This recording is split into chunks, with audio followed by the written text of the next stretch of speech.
njala kubasaba n'obuwombeefu buli munnayuganda yenna waali okutambuza obulungi gavumenti local councils zonna zirina okubeera nga bazibeerako bonna bakulembeze bali mu kibiina kyekimu.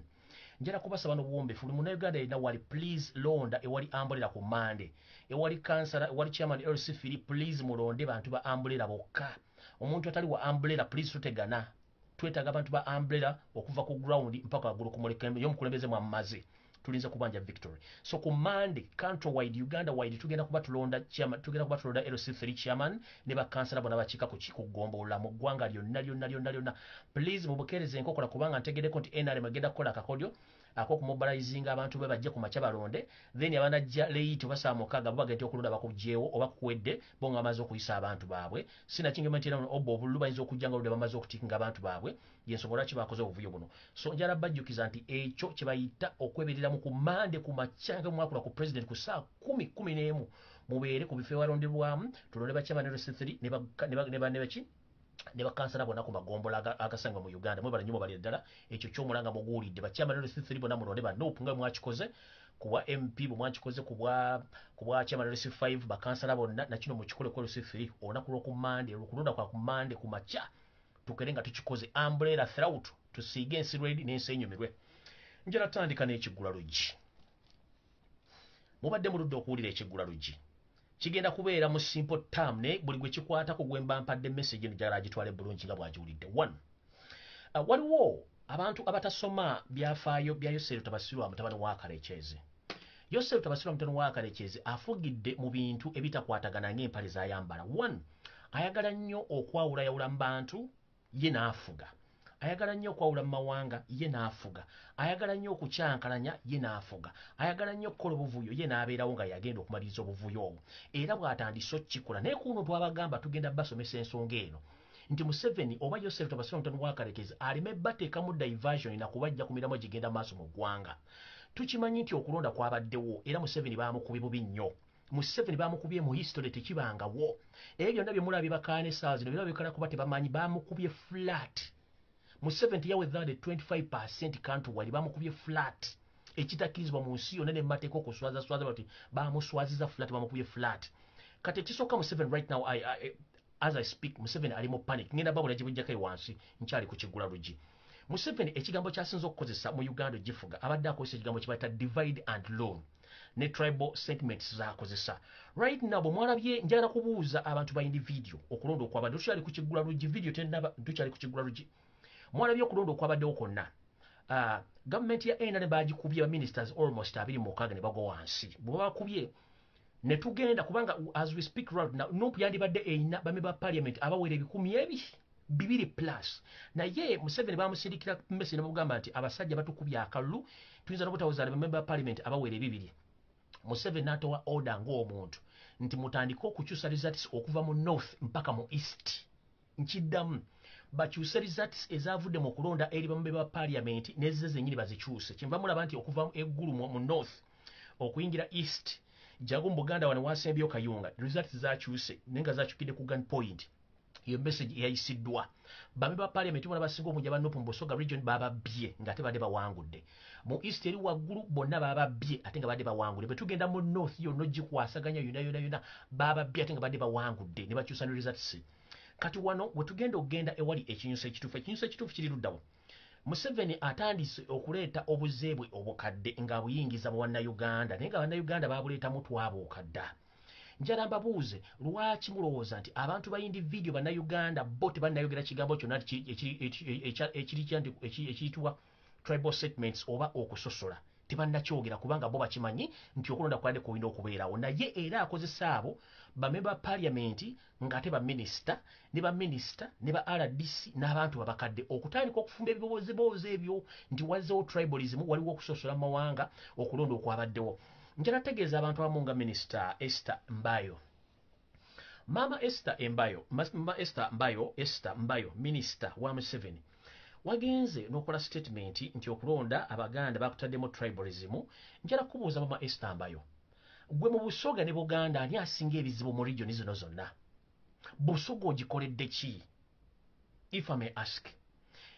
Amanya go bakuyita Esther Mbayo, waisimbye mu Buganda waisimbye mu Busoga? of course weesimbye Mbosoga mu Buganda abeesimbye mbabeera baki ebeera unification y'abantu abeesimbyemu eyeesimbawo n'awangula oyo ng'agenda ekyo tebakiyita tribalism omuntu eyeesimbye omuwaka lunawangula oyo abeera wina bino Museveni stories abataddemu ez'emabegeza emyaka gy'emukinana egy'enkaaga egy'okutambuza ekigambo tribalism ani asinga ekibiina kya NRM mu tribalism ne mu State House nga mwali mukyala Esther Mbayokula bino byoliko byonna byaki byakumala biseera bya mbulago fo wano we twajja tumanyi nti mugenda kwogera kasasiro nego mbadde mukola kati awo nvuddewo Esther Mbayo muvuddeko njagala muveeko ebigambo bya Esther Mbayo ekigambo kyonna kye bayita tribal settlement kitandika okukoze please mukirye ewa mukyesonyiwe bano bakola diversion kutujja ku mulamwa ekigambo kya diversion kimu tribalism mukyesonyiwe kubanga tekisoboka mu Uganda we are united as Ugandans mukitegedde ekyo nkimaze ngenze ku propaganda atambula owa Somalia ati Museveni simaya amajega UPDF gakubye batamanya ngamba 1989 that is propaganda diversion bulijjo nga tebabyogera genda babireta sawa zino okusikiriza western countries okumanya ati Museveni alina amaanyi mu Great Break regions etukimanyi bulungi nnyo eyo naye badde diversion super mugiveeko ngenze ku kirala njala kusaba na Uganda mwenna abali mu ggwanga lya Amerika mwenna please mutuyambe muwandiikire omusajja gwe bayita DJ Khalid kubanga Museveni ayagala kukozesa DJ Khalid omuleeta mu Uganda okumukozesa nga diversion mu zino awards mama awards zino awards zirimu billions almost mukaaga zirimu almost billions mukaaga za Uganda Museveni zagenda oteekamu okukyusa abantu obwongo okubalowooza mbu Uganda eddembirembe ngenda kusaba na Uganda mwenna eyo diversion ya DJ Khalid simanyi na mama awards zebagenda okuteeka mu Uganda please that is a big diversion one mu Uganda abantu tebalya abantu balwadde tebalina ssente lwaki muleeta omusajja America ajja performing mu Uganda so njagala muwandiikire manager wa DJ Khalid muwandiikire Khalid kennyini muwandiikire Senate muwandiikire senator yena akola ku nsonga za culture kubanga industry music industry mu entertainment mwegwa mubategeeze nti tuyulira nti omuyimbi omu America agenda kujja mu Uganda okuperforminga ne sente zagenda okuperformingirako za state za government ya Uganda nga leba na Uganda bali mbuzibu saa zino tewali sente za kulya muwandiikire DJ Khalid ne bamanager be bagambe tageza nasale kigenda dda mu Uganda kubanga Uganda wabi nnyo government yechumya abantu ate yamwadde invitation okujja kukola bino diversion yeveewo ya DJ Khalid nayo bagambye so mukitegeere mu mugambe ntagenda kujja mukubire simu tegera bayine simu za mbokubira nyinze maso echa tribal statements propaganda and diversion bagala bajja kumulamwa njala kubuuzayo minister mukulu owenzige minister wenzige gwebayita owe Masaka yali minister wenzige wagambye nti okulonda kwabaddemu eddiini kwabaddemu n'okuba nti basosodde mu mawanga mukulu bakusosodde mu mawanga mpozi gwani amannya go Sigwe Vincent bamulanga kisempijja Vincent bamulanga kisempijja mannya ga basajja baganda kati bwogamba nti kwaddemu okusosola amawanga amannya g'amatuufu gwani Vincent bamulanga kisempijja bwogamba nti okusosola okulonda kuno kwaddemu okusosola amawanga ng'amannya go gwe Vincent bamulanga kisempijja kati atogamba otyambw ate abe Masaka abaganda basosodde omuganda kinjagala okubuuza amannya go gwe Vincent bamulanga kisempijja epiwa muganda. So when you come out and you start uttering nonsense words that the previous elections, the presidential and parliamentary elections, they were full of tribalism, and you went on and you said that Baganda voted for Baganda, but your true names or your real names, you are called Vincent Bamulanga Kisempija. Those names belongs to Baganda, unless you have been camouflaging in Baganda or pretending you are Muganda, but inside you know that you're not Muganda. But if your real names you are called Bamulanga Kisempija Vincent, oli musajja Muganda likakwekubya mizimu egitali gya family yammwe terera woli Muganda wange bwobanga wali mu base enkyamu nga wali nyankyamu enkuba yange kuba vaamu oyambala ambulira enkuba tegenda kukubotambuza ebigere awo nvudde osigenda kulwawo ngenze ku mulala ngenze ku tata wange Archbishop Kizito Lwanga Archbishop wa Kampala Archdiocese Tata Kizito Lwanga ngenda kusaba ekigambo kimu enkya ngenda kujja ne full story about you na biki by'osuubira okukola naye ngenda kusaba ekigambo kimu nti sitaani w'oku nsi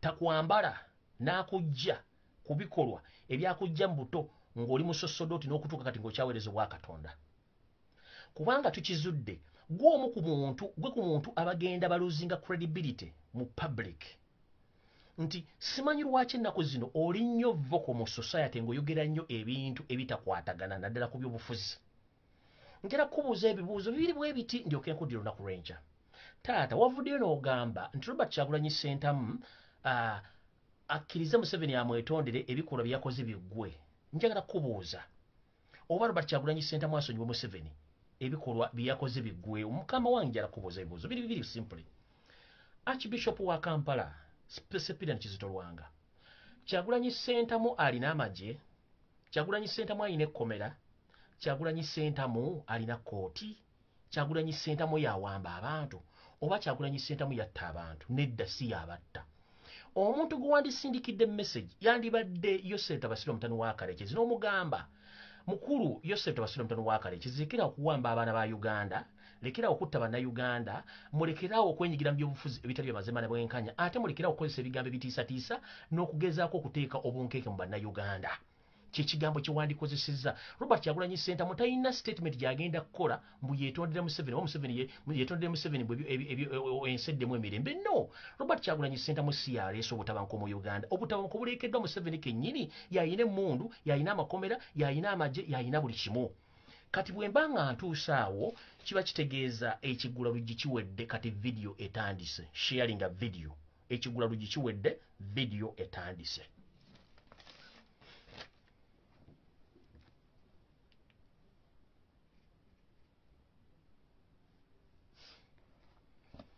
nga bwe mbagambye nti nno gavumenti y'omumpembe Yosef Tabasiro mutoni wa Karekezi ekoze ebintu bingi nnyo njala bategeeza mu Busoga Museveni yadeployinzeyo omukyala gwe bayita Kasule Lumumba okukyusa ebyavudde mu kulonda kwonna era abannabusoga bagamba nti omukyala gwe bayita Kasule Lumumba afuukidde ekizibu whereby nti njala bategeeza mu butongole nti n'abaminisita ba Museveni bono okuli ne Speaker wa Parliament babakubye akalulu ne kanoga omukyala ono n'akozesa amaanyi Museveni ge yamuwadde okukyusa ebyavudde mu kulonda bammemba ba Parliament bona abasinga obungi okuva mu Busoga n'abalangirira nti baagudde y'ensonga lwaki yeeyita nti w'amaanyi nnyo ng'ate tewali maanyi gaamu nakano kankongereko zino nkola fresh kati nga sinagenda ku program yennyini kano kakubategeeza era kategeeza ensi oba kankogere mu Luzungu this is come to notify you to tell you the world that 25 young people were shot and killed in the massacre protest.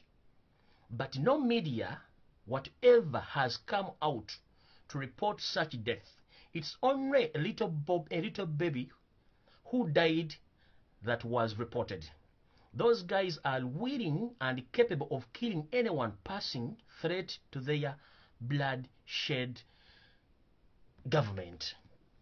Kiri kituzaayo nti abaagamba nti omwana Masaka gwe baakuba essasi yali omu bakugambye nti abaana baali abimba abantu baali abiriti ne bakuba amasasi emmotoka zijja effanga ne zijja ne zibalondawo ne zibatwala awo bagamba nti battawo omuntu omukati njala muntu agengere ow'ekitiibwa Robert Kyagulanyi Ssentamu ngenda kukola vidiyo eno naye nabagambye saagala muntu akola ki saagala muntu akaaba nabagambye saagala muntu akaaba ya muntu agengere Robert Kyagulanyi Ssentamu saagala muntu akaaba wano saagala muntu akaaba where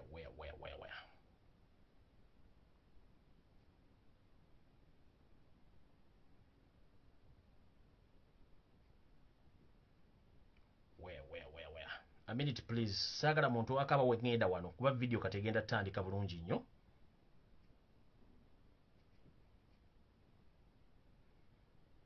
video egenda tandika bulungi nnyo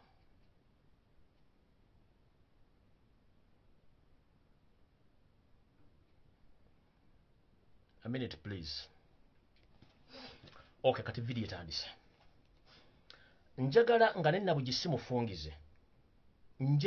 bugisimufungize Yoseri tibahabulwa lutabayisirwa mutabani wa Karekezi ne mutabani wo Jeno Muhozi Salimu Sale mukoddomiwo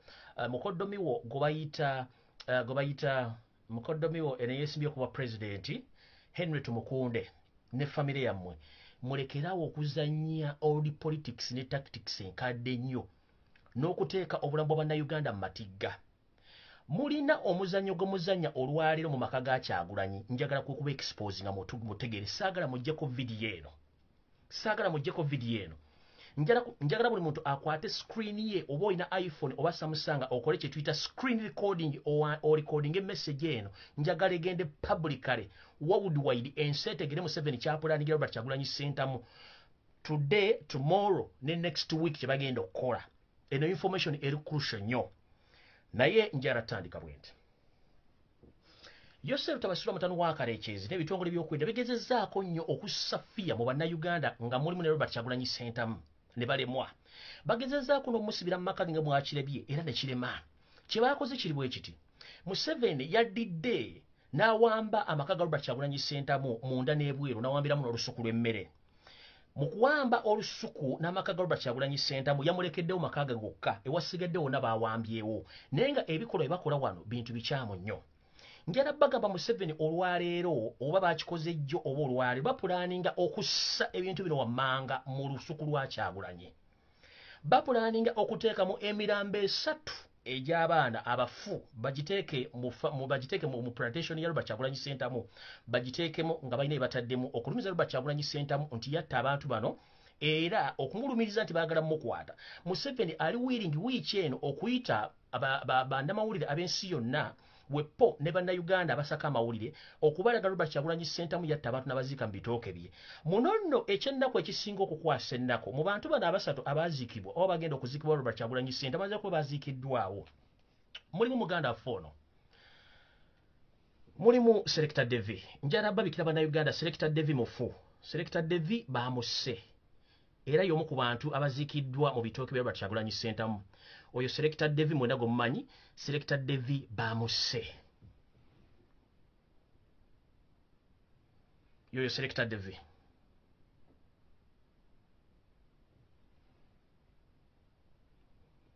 huyo Selector Devi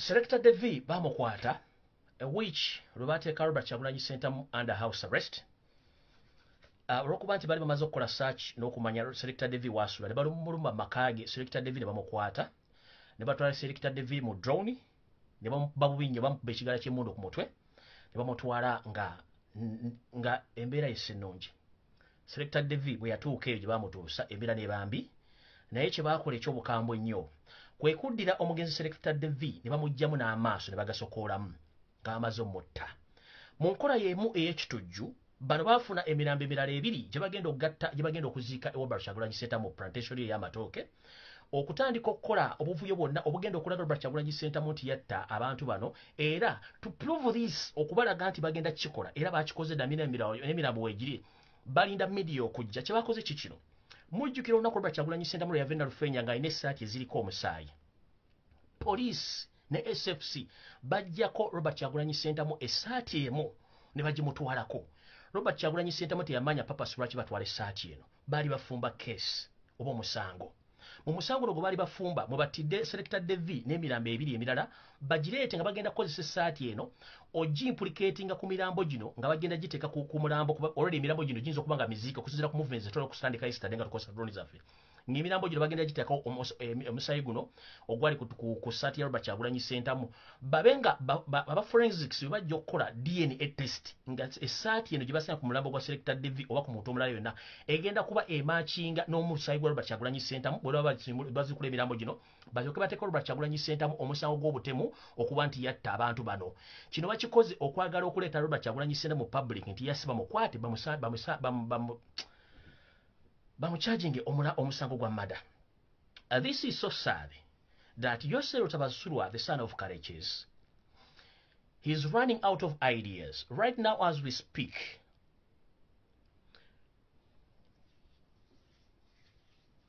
he sealed off Robert Kyagulanyi Ssentamu's house plus his plantation, bar plantation. Right now he's planting dead bodies, including the friend Robert Kyagulanyi Ssentamu by names of Selector Devi. Selector Devi was arrested 1.5 weeks back, but he was hit badly in the head and he died instantly. So they brought back Selector Devi and buried Selector Devi and the other 2 dead bodies in Robert Kyagulanyi Ssentamu's banana plantation so that they can flame Robert Kyagulanyi Ssentamu that he is the one behind the assassination of his colleagues. If anyone can recall, when Robert Kyagulanyi Ssentamu was arrested in Iluka district during the campaign trail, Robert Kyagulanyi Ssentamu was produced in the courts of law, while some of his shirt or his t-shirt was stained with blood. So one t-shirt was taken off from him by the security operatives without asking him the permission. So they took the t-shirt with the purpose that anytime, anywhere, they are trying to flame him with a murder case. So they have used that shirt, which is full of blood, and they brought that shirt to implicate Robert Kyagulanyi Ssentamu, that is the one behind the assassination of his colleagues, and they buried those dead bodies at Robert Kyagulanyi Ssentamu banana plantation across his house in Imagere. So that's the trick Museveni is going to use right now. But as we speak right now, all those dead bodies are there. They are using these drone vans to transport those dead bodies from safe houses until those dead bodies Robert Kyagulanyi's home, so that they can flame him. In the process, they are going to come with the police officers and the Department of Forensics to come and let me check here. To come and resume those dead bodies, so that they get those forensics officers to get the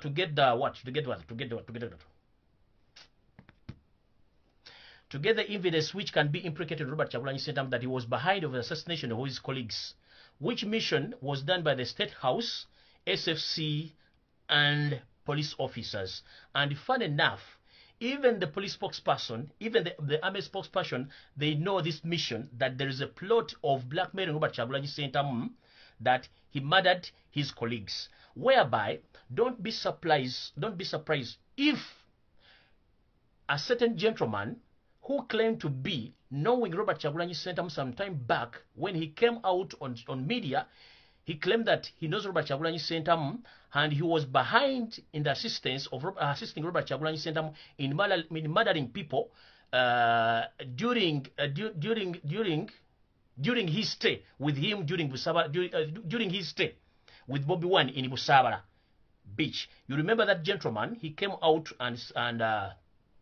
he came out publicly and recorded a video stating that he used to work with Bobby Wine at Busabala Beach, but Bobby Wine killed some of his colleagues, and those bodies were buried in Busabala Beach. So we came out strongly and we denied the allegations, and that story ended there. But please, publicly, if you see that guy again be used by the police to blackmail Robert Kyagulanyi Ssentamu, don't be surprised when that man is used in courts of law against Robert Kyagulanyi Ssentamu, because that's their trick. Ekinjagadde bategeeza nti omuvubuka oyo eyali ebusabala bwaba akomyewo okuba nti agenda kukozesebwa state, okuba nti ali mu musango guno ogwokuba nti bagenda kulumika Robert Kyagulanyi Ssentamu nti yeeyambisa okutta abantu ebusabala, oyo ajja kuba y'omu ku bo. Ono Selector Devi. Selector Devi mufu.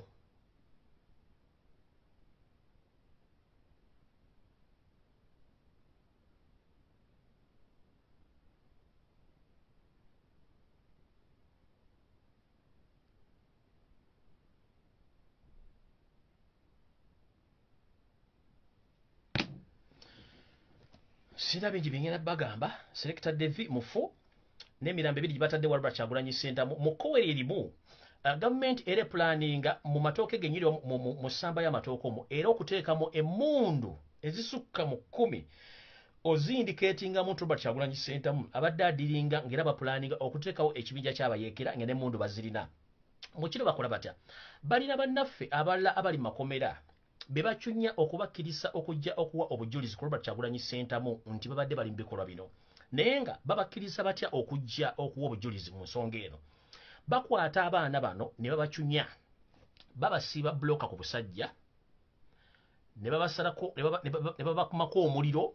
Omusajja ayinza okuteeka paasi wansi ku seminti ne babirira ne myusemiti n'amyuka ne bakulinyisaawo ekyo bwe kiba kiganye ng'oganye okwogera bakwata magalo oba ne dental tools bakozesa amanyo ne bakugjamu erinnyo nga owulira ne bakukkiriza okujja okuwa obujulizi ku Robert Kyagulanyi Ssentamu era wenjogerera abaana bangi nnyo bali mu safe house babakoze ebikolwa bino okukkiriza obujulizi bagenda okuwa ku Robert Kyagulanyi Ssentamu ku mirambo gino esatu gye bataddeyo n'emmundu ezigenda okuziikibwa Robert Kyagulanyi Ssentamu naye nga gye emirambo gye giri olwere kubanga jjukira nabagamba nti bakozesa route ey'ekibira waliwo gate ya Robert Kyagulanyi Ssentamu esemba gye baganirako babbi ogenda okujjayo emmere gye wansi wali ekibira gye bakozesa okutambula ekiro kubatabikira emize munomu okujja okukola ebintu bino byonna so mu kino bagenda kuddira abaana bennyini abadde Robert Kyagulanyi Ssentamu babakozesa statement nga bakkiriza nti Robert Kyagulanyi Ssentamu babadde bakola ebikolwa ebyokutta abantu wepoona okubeera n'emmundu era bagenda baleeta busimbala babagambe nti musonge ewali ebyokulwanyisa bisongewo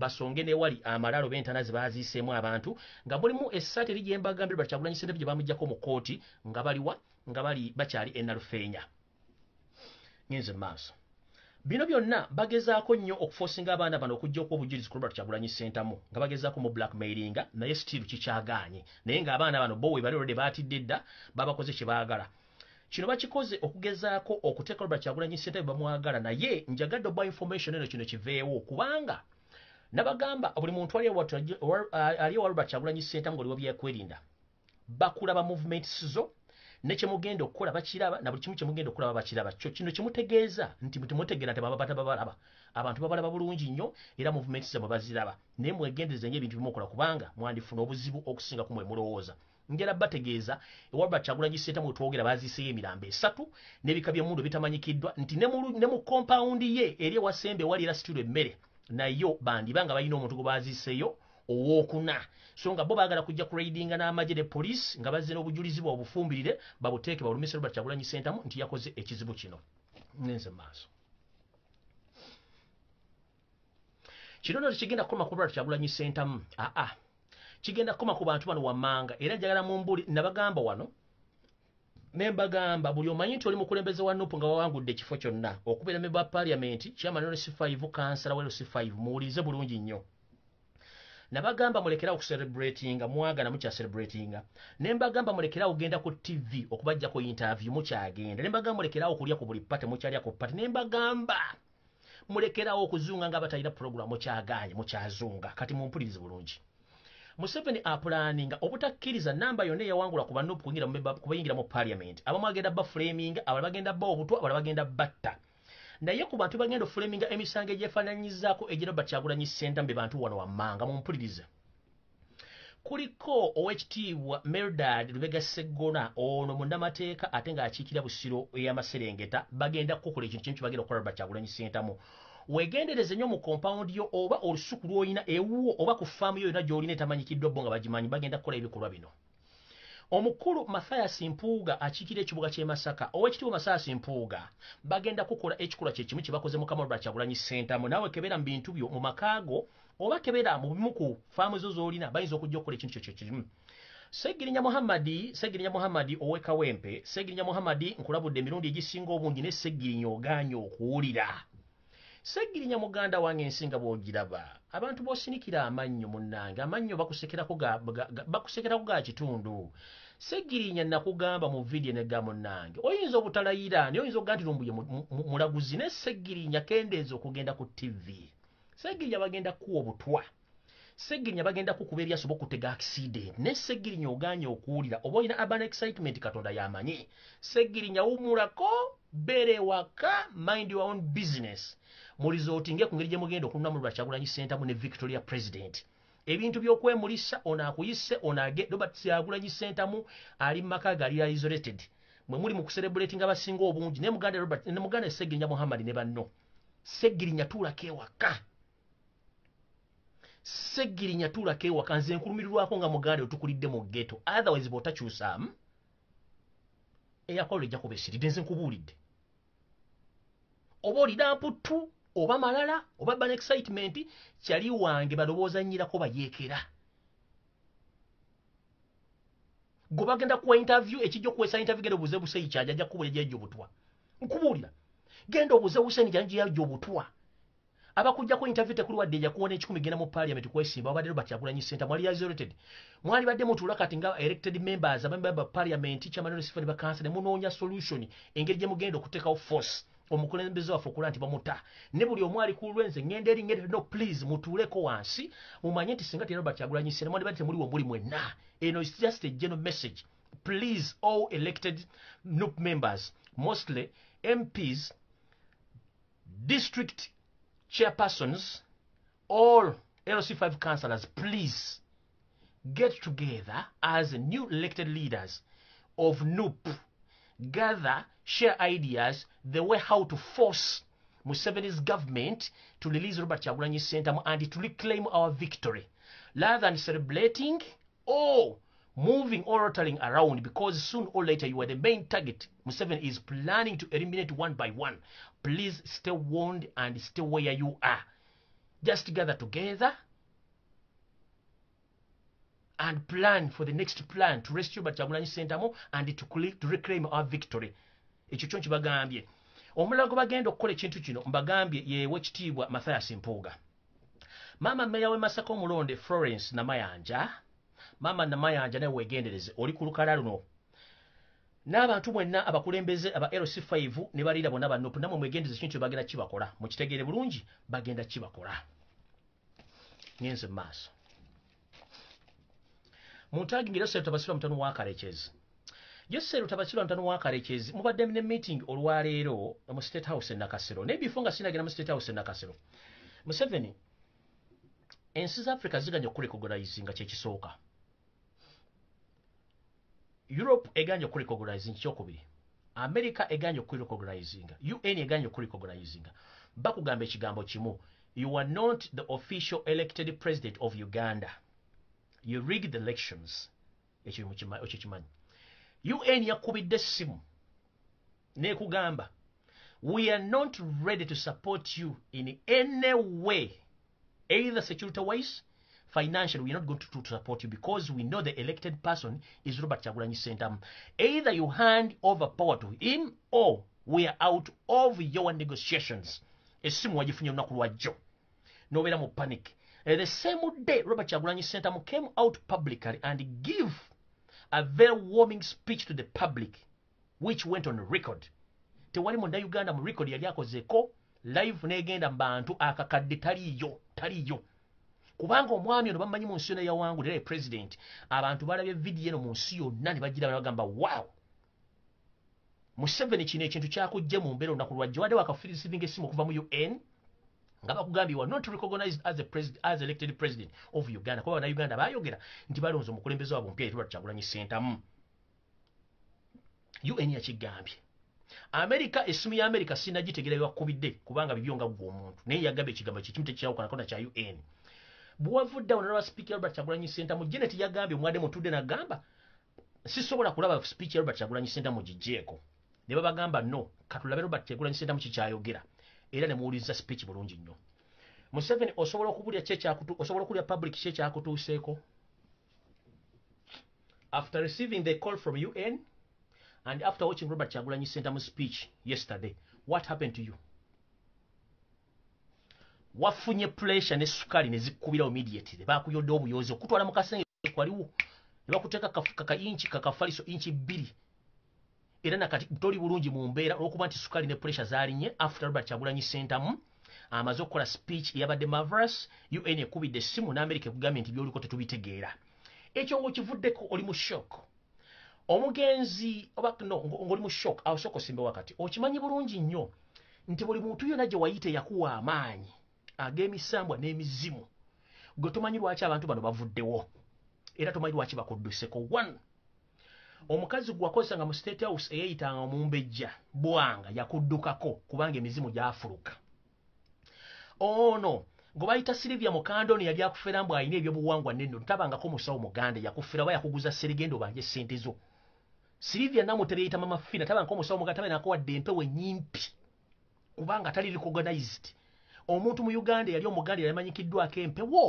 yekennyini mwali mu mission mutta Beni Gulu yaliko empewo za Buganda Sylvia namutebe ebbanga lyakuferedde mbw alina empewo za Buganda tazirina lumunja ku plengano video nja plengano voice note ngomukyalo yafera abantu abali ebulaya nga baguza sere mu bintu by'ekifere mujja kutya ensejja kutya nkiddamu lumu mujja kuzanga nzanya voice note wano oyo mukazi mukandoni Silvia byazanye by'ekifere nga abantu mujja kutya agaba emikisa okuva ku miliyoni 4 n'ekitundu ogwo omukisa gwambagirawo yanga musikiriza gulimu ne nuclear nga gwanguwa omukisa gwa miliyoni 3 ogwo gulwaluwawo guba musiwufu agaba n'enzaalo kati n'obuuza omuntu agaba enzaalo gwakana nga wazaala kamu nga kabumbuzi we kati wazaala kafiina kamu tosobola kwewa ddagala gwe n'ozaala obwana busooka kwobo obadde n'abasajja mudidi kyoga abasajja badde tebasobola kuwakisa mbuto so Museveni abantu bonna badde bakukolera eddagala bonna bafudde one namute byakulimba nti musawo muganda tabanko wadde lubaale wadde omumpi wadde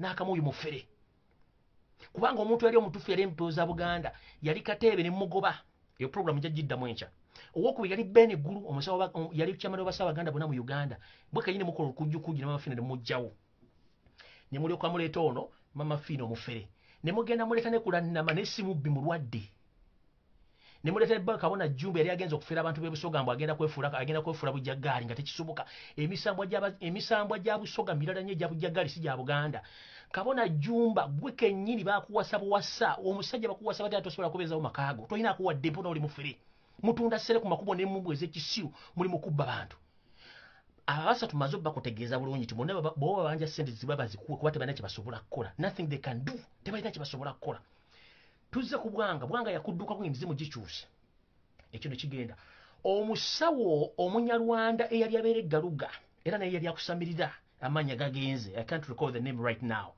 nenga amanya ago nagogera naye yakudduka ku yaddayo e Rwanda twabadde tuli awo ng'omusajja akulimbidde ebbanga Bisaka nga yasinga obulogo mu East ne Central Africa ng'ayita mu ddiini sima United sima ebikoze bitya olaba Bisaka ye kennyini ngenda kubulya public ekyase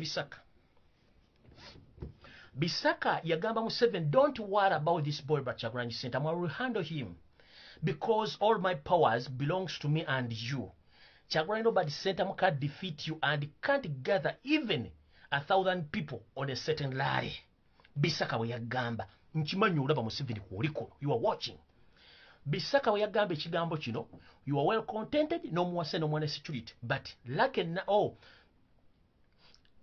what you didn't know that time bwe beekyuse ngo ekintu okuwa kiba kirina okuggwawo Bisaka agenda okulaba Kyagulanyi Ssentamu lale gye yasooka okukuba Bisaka was shocked the second rally Bisaka was shocked n'agenda mu nsaasi ze n'anyenya amayina agamba biga tetujja kusasobola kukolera Museveni amayembe n'ebitega n'emisambo agyagaana Bisaka pressure munyiga bw'atuuka Kyagulanyi yogera mu north n'agikuba n'agiyiwa wali Bisaka entunuusi zimukuba mu bigere Kyagulanyi ajja mu Busoga Bisaka amaaso gamutwakala n'enviri ziddamu zimera pressure zimukuba Bisaka agenda okulaba agezeza okubuuza ku balogo banne mu church mulaba Kyagulanyi Ssentamu ajja mu west kagwamu okumanya Kyagulanyi ojooga nnyo era buli muntu yenna akutya wooli wootudde boyi wange kasita wagenda Ebunyolo n'okubalaale n'ogenda gye wagenda n'okubalaale Bisaka we yakoma pressure ne zimukuba bamutwale Nairobi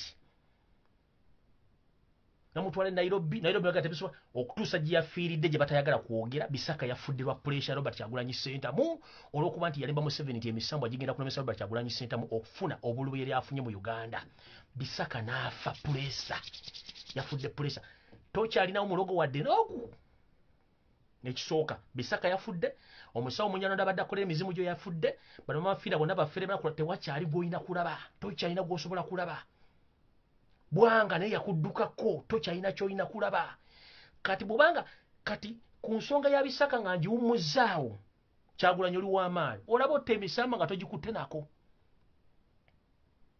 omusajja abadde ne branch e Sudan simanyi luddawa nga ayinayo abakulembeze bamanye ebibakuddwa mizimu banyenye ensaasi saasi zaagaana abantu ngebyogerako bungi so wevyalwa Kyagulanyi Ssentamu teri banda byabufuzi n'abalogo ba Museveni teyebalese kyekimu era n'oyo mukyala ono gundi simeye bwanga naye tumunoonyerezeeko gyali before nga sinnagenda wala nnyo eno message njagala egende mu Banyolo mwenna nina drone yange eŋŋambye ensindikidde information titegeeza Abanyolo bonna we bali mu Uganda bagezeeko nnyo okulaba nga banoonya kabaka waabwe ow'Abanyoro gyali drain woti we ngambye empadde information nyingi naye ngambye no kansooke mbawo kano kakkulu Abanyoro mwenna wonna woli mu nsi yonna oba oli mu Uganda oba oli Kenya oba oli Tanzania please find more about the whereabouts of your king of Bunyoro otherwise wayinza okuba nga waliyo amawulire amakyamu agakwata ku kabaka wammwe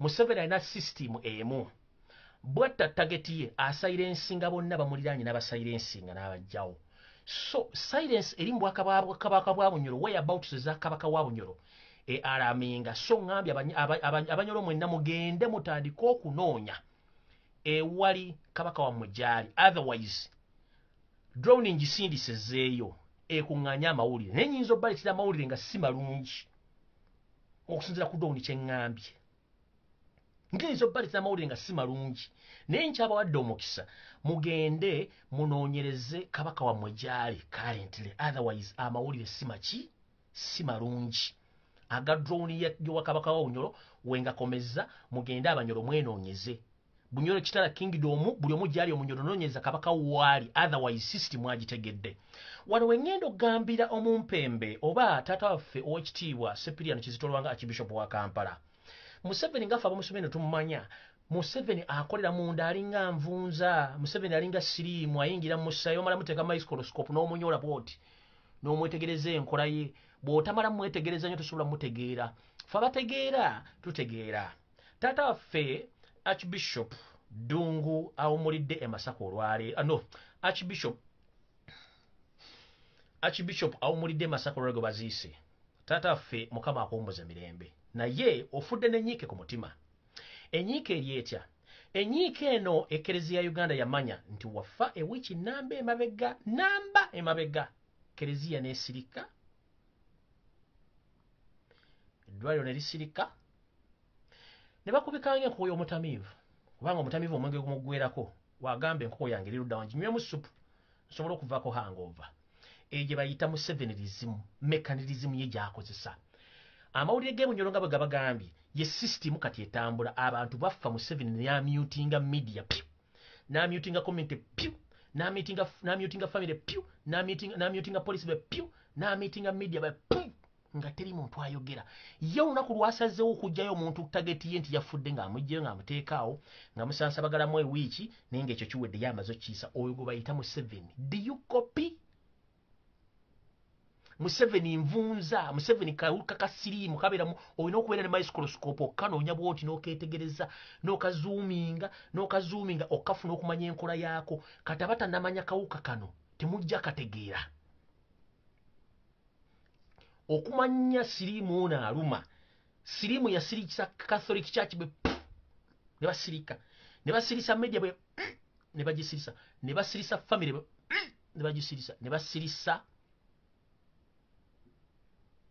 Kitovu hospital we anti lubeerage nti kati mutte ne bata tya musajja mufu era bamuziikiddewo Mukama akuwummuze mirembe tulisinkana mu nsi endala naye eyo nsi gye tulimu so nno ekyo nga nkimaze njagala genda ku nsonga endala ensonga endala yeeruwa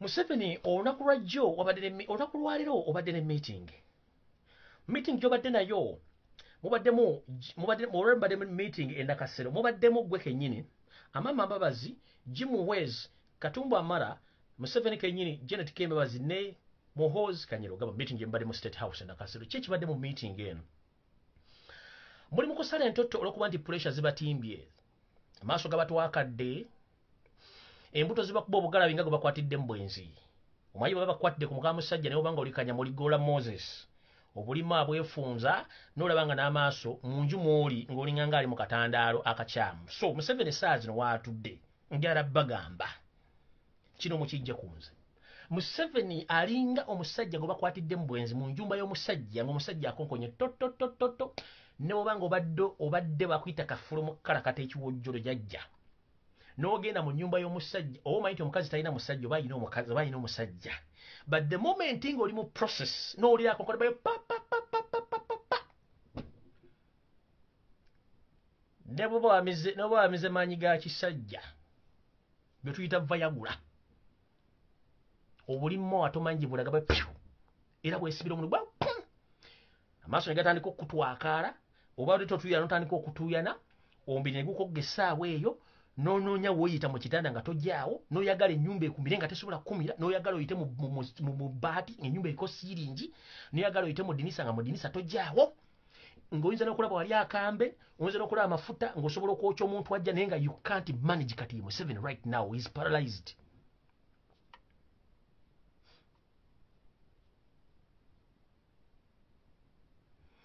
Museveni is paralyzed mentally, physically, kubanga yakwata enjovu gye yabba enjovu emulemi okuzza mu national park.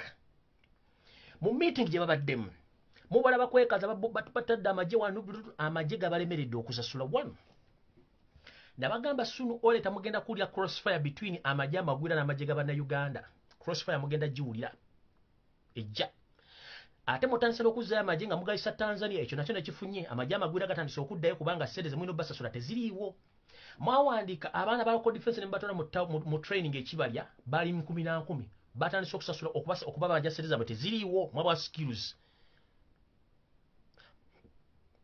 Polisi yente munagisasula ssente that means a catastrophe kyetugendamu. Era mu meeting eno gye mutudde olwaleero okumanya basajja mmwe muli bawumba tuutu nnyo simanyi omulowooza lunaku ki. Museveni gwe kennyini okimanyi nti oli mu panic okimanyi tewawangudde ensiziganya okurecognizinga. You are forcing African leaders to recognize you as a new elected leader of Uganda, but the whole continent of Africa, they know that you rigged elections. That's just you are trying yourself, you are telling the public to recognize. Nobody's going to recognize you. If you know you're the history, you would have handed over power to Robert Kyagulanyi Ssentamu, because history doesn't lie. Today, oyise ku Kampala Road, nowevingira kaba, nobody, tewali muntu ayagadde kumanya, either wuli batuliiwo. Bw'oba okyuse mu mbeera ng'eno, please oyina okulaba reality that people are tired of me. You can't force people to love you. Oyina okubeera so acquittive whereby nti oyina okumanya nti kati abantu bakyanjagala oba tebakyanjagala. The moment you lost trust in people, the moment you lost love in people, that means you are no longer a leader of Uganda. Abantu balina trust yabwe ne love yabwe Robert Kyagulanyi Ssentamu tebakyakwagala. Oyise ku Kampala Road n'oyita ku Ntebe Road n'owevinga tewali akuddamu. Ekyo kikumala okulaba nti abantu baakukoowa. If you want people to come on road to say hi to you, you have to pay them $7,000. Ate bamala nga t-shirt bazijja mbazoocha. What is that? That kind of nonsense. Please weetereze. Mu meeting ye mbaddemu muteseza ku bintu bino wammanga. Ate kino njagala kigende Robert Kyagulanyi Ssentamu n'abantu bannupu mwenna kiri ku record. Museveni takolako ndagaano ya muntu n'agituukiriza. Era mbalayirira mu linnya lya Katonda gwe nsinza Namugereka ataateeka mpagi ku ggulu okwo nga yakyusa langi zonna z'ayagala buli ludda ayagalira, enzirugavu, enjeru, eza kivuvu, ebwezitya, n'ateekako ne rainbow gwe tuyita musoke, n'anywa amazzi ge tutamanyi bungi bwago. Museveni ku nsi kuno takkirizako okukkiriza ndagaano negenda mirembe nga bw'agyagadde. Tatuukiriza ndagaano, tekibangawo. Endagaano y'e Nairobi yamulema, endagaano zawa zamulema, zonna zagenze n'abadde nga okunegotiatinga ensi endala, still amaliriza akoze muvuyo. Mu meeting gye mbaddemu olwaleero mugambye yes tuli ku pressure, tuli ku panic. Kubanga URA bagambe tebagenda baricognizinga, temusobola kufuna loan wadde aid okuva mu nsi yonna nowhere. That means n'abantu baloko be mutandise okufubitiza mu bakuba emigo tebagenda kusasula musolo, bagenda kugyawa ssente.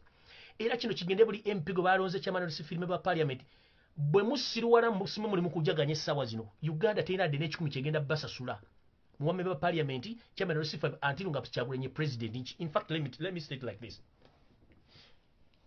Whoever think that you won, that you are a member of parliament, chairman of LC5 and all LC5 councillors, that you think that you've won and you are celebrating, please, it is high time to sit down and resort to the system of reclaiming your victory so that Robert Kyagulanyi Ssentamu become the new elected president of Uganda. Fail to do so.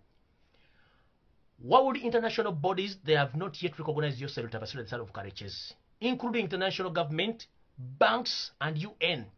So, if you are jubilating, celebrating, who is going to pay you? Nobody is going to pay you, because even the indigenous Ugandans, they're not willing to do business with Museveni's government. Even the international banks, international governments, international bodies, they're not willing to work with Joseph Tabasula, the son of Karekezi. That means Uganda is going in a mess. So you are celebrating, thinking that you are in the office, you are going to gain money, please. Temugenda kufuna de chisente na chikumi nechi. Ila celebrating ila bwena Robert Kyagulanyi Ssentamu si president. Temugenda teri agenda basasula musala kuba sente teziriwo. Teziriwo. UN ekugefe tetukumanyi, America egete kumanyi, European Union egete tukumanyi. Kati ogenda kola nani? Tewali temuni egenda kujja sente agenda basa ninga kupapula mufune sente. IMF ekulwa yo America, ekulwa European Union, ekulwa UN agenda bwa sente. Teri agenda bawa sente. So nekyo mukimanyi. Mu meeting gye mutuddemu ng'era bwe tugamba nti obusiru butta enjoka eziruma nnyinizo bw'amala okufa gy'obeera zigenda kulya kwani kye tuyita obusiru butta. Joseph Tabasula mutano wa Karekezi oli mu kutta bannayuganda b'owamba ku makyano olw'eggulo n'obateeka mu safe house. Eyo example oba ekyokulabirako kibeera kirungi nnyo Republic nedda. Okukwata abantu abadde bawangudde n'okisaliza kisi zaabwe ekyo kyakulabirako Republic nedda. Gw'okolowooza nti ojja kukozesa amagye okweddiza obuyinza by force kikola nedda. Kati gw'okulowooza Robert Kyagulanyi Ssentamu mu meeting gye mutuddemu timugenda mu force oba mugenda mu seducinga oba musikiriza ajje mutule ku mmeeza mufune dialogue muteese ku ngeri gye mugenda ogabanamu buyinza. Naye nga mugenda ogabanamu buyinza mupulaninga mufula vice president oba prime minister wekibadde mu meeting eni olwaleero. Naye bwe mmala okuteesa nabana abantu ababazze mudda mu kisenge kyammwe nebbaawo ne kafamira Katonda nnyo akatwala abantu 10 ne mugamba no. If this man accepts to be the prime minister, yes, we are going to work with him for full complete year. But towards the end of that year, we are going to assassinate him, either by poison or by crashing a plane. Those are two options. Kati zino zibira negotiation ki? Zino zibira negotiation ki ze mugendamu? And who's ready for these dialogues? Kubanga Museveni tukumanyi government yote tukiriza ndagaano. You are planning for a dialogue, you are keeping on kidnapping people, you are killing people. The same time you are planning to kill more people and you are seeking for dialogue. Who's going to accept this nonsense? And then after negotiating with the person that you've agreed terms and conditions, now again you go behind the doors, you start discussing other issues. They how to eliminate this guy.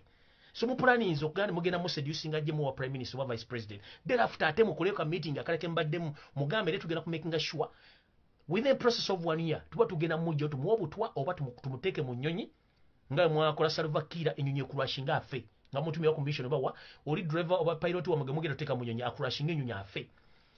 Mu bwongo bwa bukola lunaku ki? Abagenda okubanga muli mu dialogue be mutumye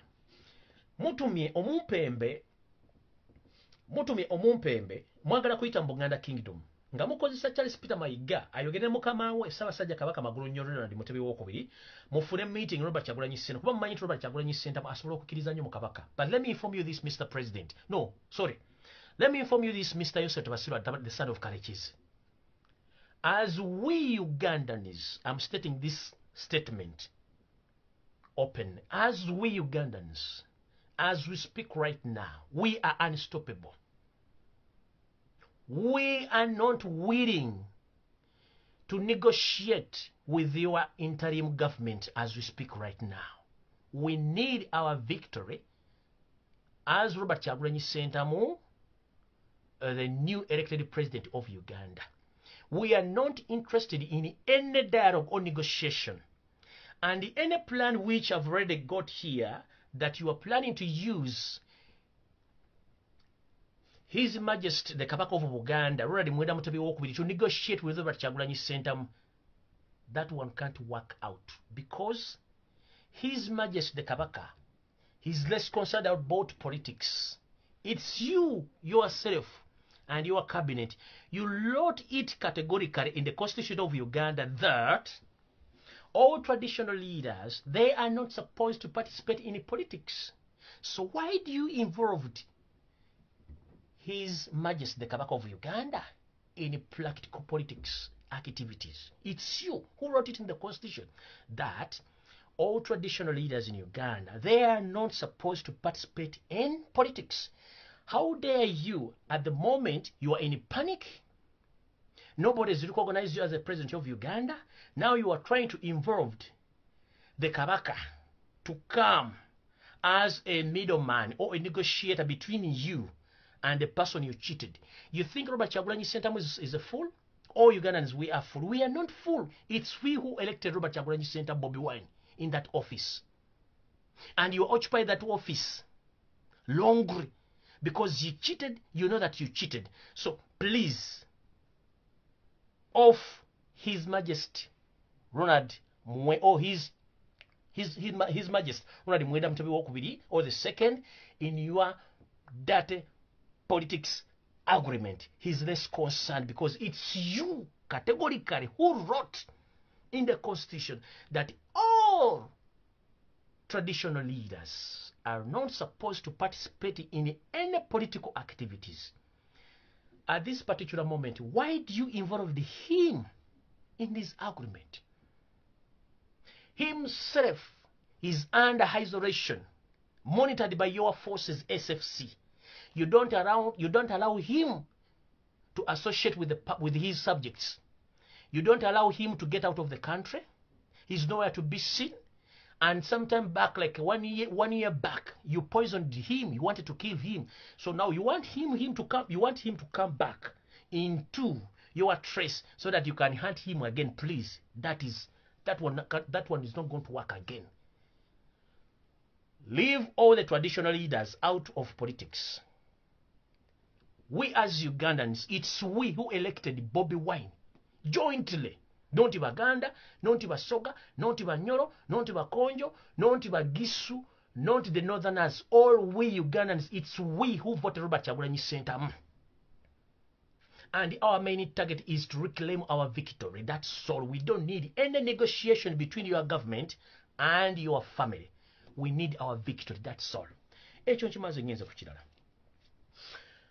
Mu meeting eno tobadde nnyo voko. Olw'ensonga nti wafunye dda pressure ne ssukaali byakulinnyo olunaku lw'eggulo era wabadde bubi nnyo nga Robert Kyagulanyi Ssentamu amaze okwogera nga ne UN ekkubidde essimu n'ofuna pressure entonnoonsi kabootongo byonna n'osooka n'oblackingamu ne bayita abasawo ababadde okumpi kuba basula kumpi ne State House ne bajja ne bakutandika okukolako nakati woobadde nga embeera si nnungi kuba tobadde voko nnyo mu meeting omwo nga n'okwogera tolina maanyi googera. Njala kugamba ekigambo kimu. Tugamba nti ekita ekitava ku ssengejjero kifuuka wankindo. Essaawa zino eri abeegomba okuba $2,000 Museveni olina buwumbi. Essaawa zino eri abeegomba okuba nti ali essuwaani 2 ez'emmere Museveni tokyali essuwaani 2 ez'emmere. Essaawa zino eri abeegomba okuba nti bo balina emirembe. Museveni olina buli kimu. Museveni Katonda yakuwa buli kimu ekifunye.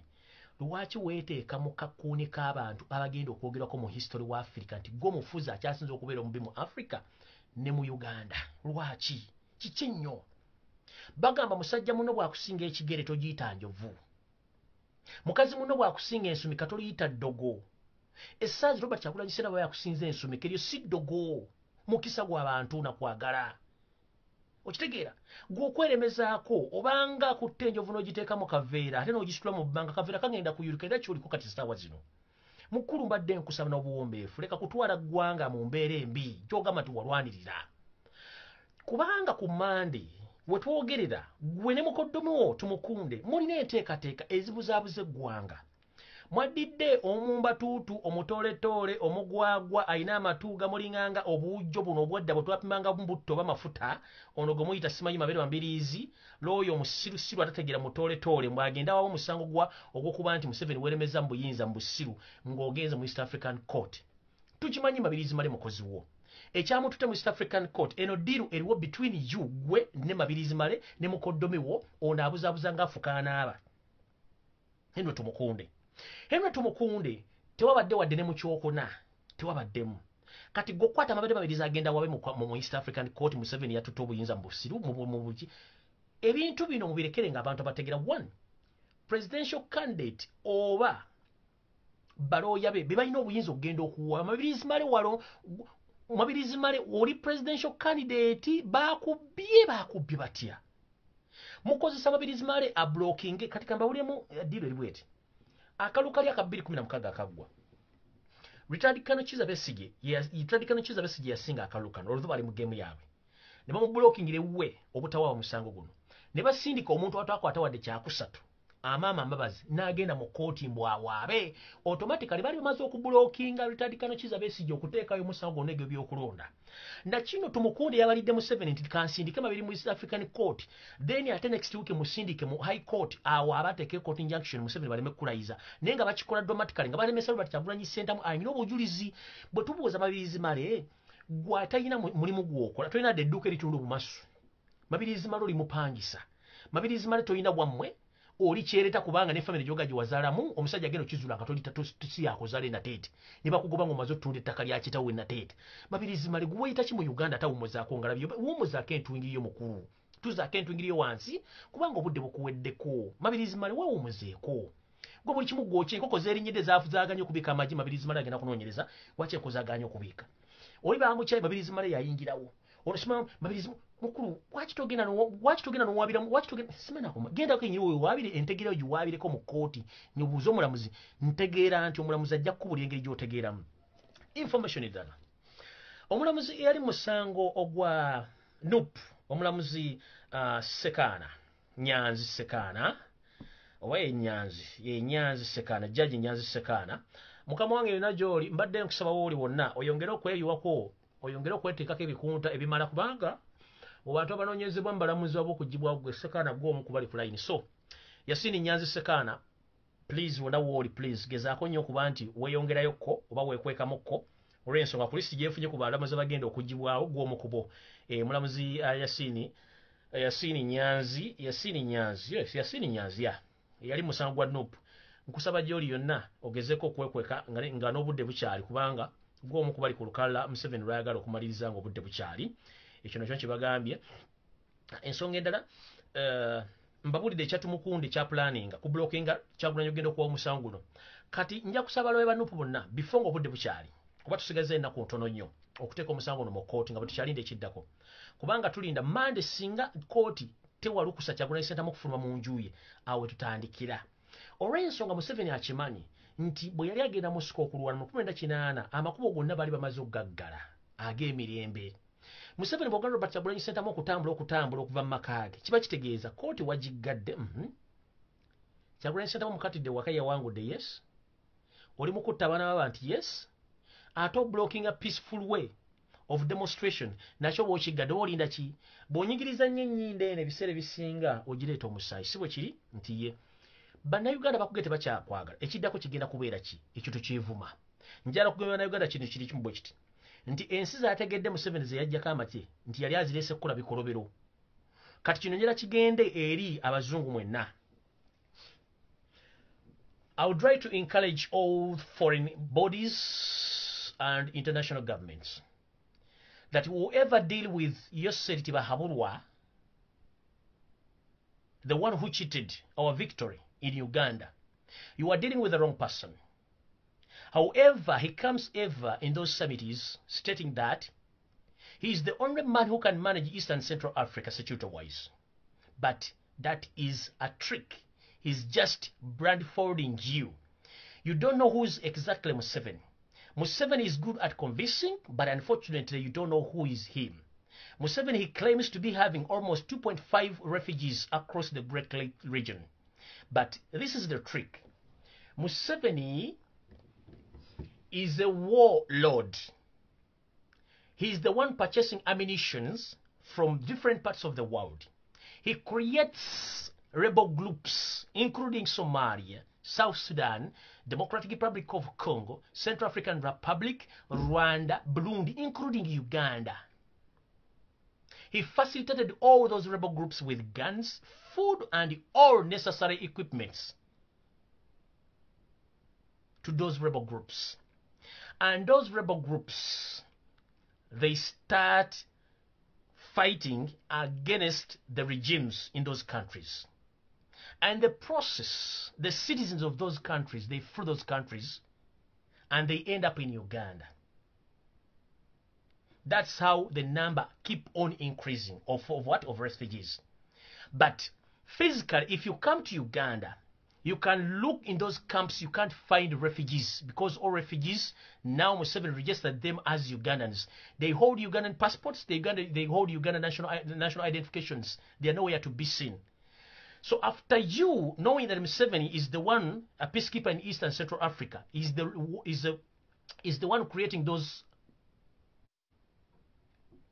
rebel groups, he facilitated them.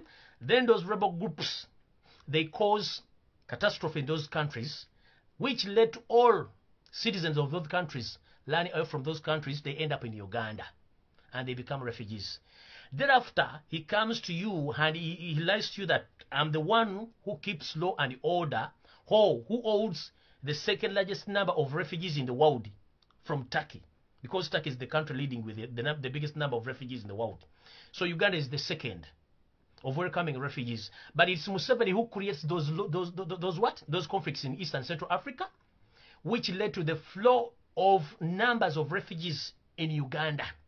And the same time you pay him to facilitate those refugees, so he gained twice. He uses the tax money, he uses the taxpayers' money to create those wars. Thereafter, UN and other NGOs, you facilitate with cash to feed those refugees. Thereafter, himself, he ended up causing chaos in East and Central Africa himself, and he became the negotiator. He became the king of East and Central Africa in causing chaos. So that's the man you are dealing with. You understand? He creates war in Somalia, South Sudan, Central African Republic, Congo, Burundi, Rwanda, including Uganda.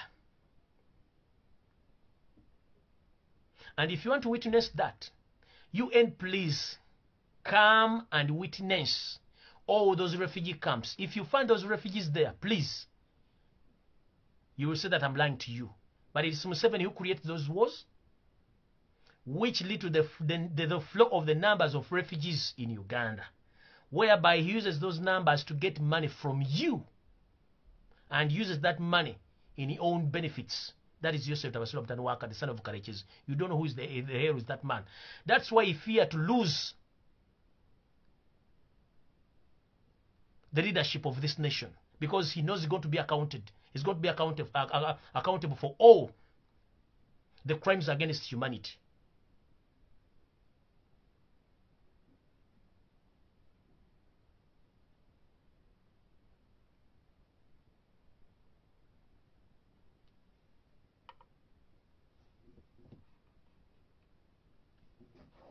So ekyo njagadde bakitegeere bulungi. So ngenze ku kirala. So ekintu kya Museveni okupulaninga nti ye agenda kukola ki? Agenda kukozesa Obwakabaka bwa Buganda okufuna soft landing ey'okufuna Kyagulanyi Ssentamu ku negotiating naye ofumufula vice president ne prime minister kigenda kukola. Kubanga bannayuganda bebalonze bonna so si Bwakabaka bwa Buganda. Era kabaka mbadde nkusaba Ssaabasajja Kabaka Magulu Nnyondo ebintu bino tobyetabaamu. Kanjala bwa fresh news kano katono nnyo jala bwa fresh mbawa information mbagambye Muganda affe selector Devi zembu yagezi kunta ekyo kyonki bagambye kati njala bwa bu fresh news buno mu butegeke bulungi nnyo mumpulize bulungi nnyo mbawe bu message buno ndio kenfubutuke ngende wano.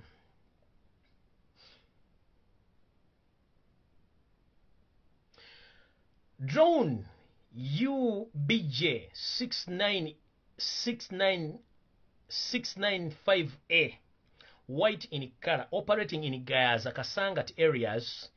This drone is full of guns, rotating around in those areas, kidnapping and killing innocent civilians, and drop them in swamps.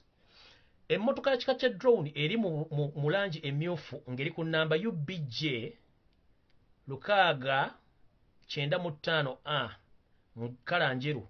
Eno drone ejjuddemu emmundu etambula mu bitundu ebyekasangati, ejjuddemu emmundu egenda ewamba abaana b'abantu ng'ebatwala ne batta ne babasula gye baagala. Mumpulira bulungi? Tugenze mu maaso. Okutandika n'essaawa 3 zino zadde zajjo bwe nafudde fresh news eno eza Uganda. General Katumba Wamala has been restricted on his movements from now. General Katumba Wamala atandise okuteekebwako obukwakkulizo oba ekkomo ku ntambula ye okwetoola Uganda oba Kampala bamuntalinga nga basuubira nti ayinza okuba alina ekyamu kyagala okukola. Ngenze mu maaso. Obo fresh. General Muhoozi has called a meeting to armed forces commanders in Uganda. Place is in Lumbuye barracks starting at 11:30 p.m. yesterday. Yatandise ssaawa 5 ez'ekiro ez'akawungezi kajjo. Drone zange zagenze otuuka late kubanga jjo nadde nnina okujja naye ate engeri y'okwekalakaasa mu New York nesobola kujja nga kansoke embereka. So ne message zembawa zadde zajjo neera kiba kitulaga nti waliwo ekigenda maaso. So General Muhoozi Kanyerugaba called a meeting of armed forces commanders in Uganda. Place was in Lumbuye barracks. The meeting started at 11:30 p.m. yesterday. Kafrasha Karakasoma kati. As we talk now, meeting is still being held at Nagulu Police Headquarters office to see how they can put all NUP MPs under house arrest. Please inform them all. Hakono kadeka fresh. Karakasoma bwekati. Nti wotwogerera essaawa zino tegeeza nti waliwo meeting egenda maaso ku kitebe kya polisi ekikulu e Nagulu ng'era omulamwa omukulu ogutuuziza meeting eno gwa kukwata bammemba parliament bonna abaloddwa ba NUP okubateeka mu buwaze okuba okateeka mu mayumba nga batebabakkiriza kutambula. Ne bantegeeza mbagambe nti mukikole bunnambiro nga n'obudde bukyali temugezaako okubeera nti muzungazunga ng'era we mbagambye wali ngenze mu maaso. Tonight or tomorrow morning, General Tumukunde will be having a meeting with Janet Museveni unknown place. Ye meeting eri gye mbagambye baddewo mu State House e Nakasero leero. Muwulidde bulungi. Tonight or tomorrow, General Henry Tumukunde will be having a meeting with Janet Museveni in unknown place. Kati bano omanyi oli cousin brother wa Janet bayinza okuba balina meeting before ebadde nga tekwatagana n'eno naye jjukira babadde mu meeting olwaleero. Kati bano balina kye babala bonga babiri. Tugenze buno fresh news. The Uganda human rights guys have meeting with the president at the State House at 1 a.m. in the morning. Eyo yabadde ya Joe. Kati omanyi Museveni alina obuzibu. Buli kintu kyonna ayagala kigazetingira kuye nga akyegazetingira. Kati n'abaana ba human rights nabo yabayise bonna okubakanga n'okubasisa baleme kwogera ku nsonga z'okuwamba abantu n'okubatta. Kankaddemu. Uganda human rights guys, they have a meeting with Yoseri Tebahabulwa Rutabaisirwa, the son of Courage, at the State House at 1 p.m. in the morning. That was yesterday. The meeting took place. In the meeting at Lumbuye Barracks, they are planning to see how they can meet Bobi Wine on the table because West countries have warned him. Kati bw'owulira message eno naye kugamba nti Museveni yafunye phone call okuva mu UN. Eno fresh message eflashinga ne kyennabagambye nti Museveni yayise meeting. Ye meeting eyo eyabaddeyo olwaliro ku makya. Ebaddeyo olwaliro ku makya gye mbagambye gye babaddemu ne bagamba bagenda ku discuss nga Robert Kyagulanyi Center mu we forward baagala kuyita mu Ssaabasajja Kabaka Magulu Nnyondo kankabadde mu bulungi. In the meeting at Lumbuye Barracks, they are planning to see how they meet Bobi Wine on the table because West countries have warned Museveni. Together Mashoka fresh color. West countries need to recount all votes and see all the DRC forms. Ensi ezebunayira nalesuza abagulumengulu zagambye so tabasira mutano wakale kizikusimu. Twagala obulu bonna budi bwomu okubala era twagala kulaba ku DRC forms zonna ezavudde mu bulu buno. Njala bagamba omumpembe Simon Ewakama talina DRC form neji nkidamu omumpembe Ewakama talina DRC form wadde neji name olw'ensonga era okisanga Uganda olw'ensonga buli kitongole kirina kye tuyita website ekibanja ekyetongodde ku mutimbagano gwa internet omuntu kwasobola okugenda sekinnoomu n'ateeka mu Gola Moses Uganda Electoral Commission official website n'oteekamu n'osearchinga n'ofuna results zonna nga bwe zaabadde okuva ku bwa president mpaka ku bwa chairman C5 owadde naku ze buvuddeko. We twogerera essaawa zino ekibanja kya Uganda Electoral Commission tekuli wadde result neegi eyavudde mu presidential parliamentary chairman C5 ne bakansala tekiriyo ekibanja kikalu ani alina okuliisa ekibanja ekyo oba okufeedinga ekibanja ekyo results zibeereko ke kakiko by'okulonda ne Simon Bakama kati Simon Bakama bwe kibanga ekibanja okulina okubeera ebintu ebyensi yonna ebirabe tekirikyo ani gwe walangiridde eyawangudde kubanga olunaku lwolangiridde nti gundi yawangudde omugazeeti nga results ezo ne zigendayo naye olw'okuba tolina results ze wasomye na DRC forms y'ensonga lwaki tolina kyogenda gamba ggwanga era ne international community zigambye dead or alive bakwagala ng'oli mulamu buli mufu oba buli DRC forms wazijje n'ebiwavudde mu kulonda gye wabijje ngenze mu maaso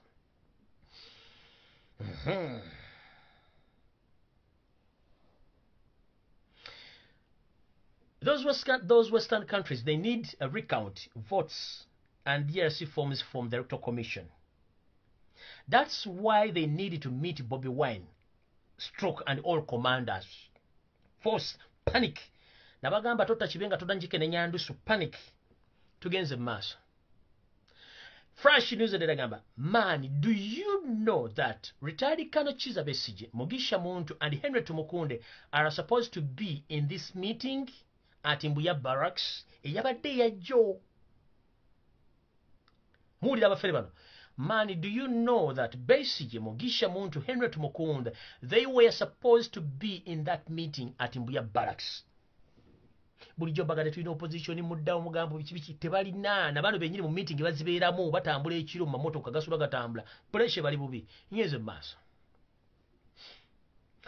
They are planning to kill Sekana, the judge who was in the Noop case.